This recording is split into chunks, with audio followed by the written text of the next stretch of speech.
ಇವತ್ತಿನ ದಿನ ವಿರೋಧ ಪಕ್ಷದ ನಾಯಕರಾದಂಥ ರಾಹುಲ್ ಗಾಂಧಿ ಅವರು ತೀವ್ರವಾಗಿ ನಿನ್ನೆ ದಿನ ಪ್ರೆಸ್ ಕಾನ್ಫರೆನ್ಸಲ್ಲಿ ಲೈವ್ ಪ್ರೆಸ್ ಕಾನ್ಫರೆನ್ಸಲ್ಲಿ ಯಾವ್ಯಾವ ಕ್ಷೇತ್ರದಲ್ಲಿ ಎಷ್ಟು ಮತ ಸೇರ್ಪಡೆ ಆಗಿದೆ, ಅದು ಯಾವ ರೀತಿ ಅಂತಂದರೆ ಅಕ್ರಮ ಮತಗಳು ಸೇರ್ಪಡೆ ಆಗಿರೋದ್ರ ಬಗ್ಗೆ ದಾಖಲೆ ಬಿಡುಗಡೆ ಮಾಡಿ ಇವತ್ತು ಫ್ರೀಡಮ್ ಪಾರ್ಕ್ನಲ್ಲಿ ಈ ಒಂದು ಪ್ರತಿಭಟನೆ ಹಮ್ಮಿಕೊಂಡಿದ್ದಾರೆ.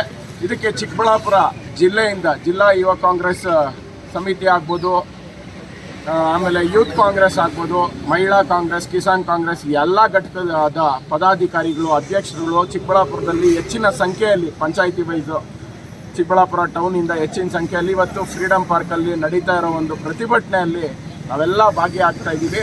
ನಮ್ಮ ಆಗ್ರಹ ಒಂದೇ, ಏನು ಕಳ್ಳ ಮತದಾನ ಆಗಿದೆ, ಕಳ್ಳ ಮತದಾನ ಪಟ್ಟಿಯಲ್ಲಿ ಸೇರಿದೆ, ಅದರದ್ದು ಚುನಾವಣಾ ಆಯೋಗಕ್ಕೆ ಇನ್ನೇನು ನಾವು ಇವತ್ತು ಫ್ರೀಡಮ್ ಪಾರ್ಕಲ್ಲಿ ಪ್ರತಿಭಟನೆ ಮಾಡಿ ಒಂದು ಕಂಪ್ಲೇಂಟನ್ನು ಲಾಂಚ್ ಆಗುತ್ತೆ. ಮುಂದಿನ ದಿನಗಳಲ್ಲಿ ಇದಕ್ಕೆ ನ್ಯಾಯ ದೊರಕಬೇಕು ಅಂಥೇಳಿ ನಾವು ಆಗ್ರಹ ಮಾಡ್ತಾ ಇದ್ದೀವಿ.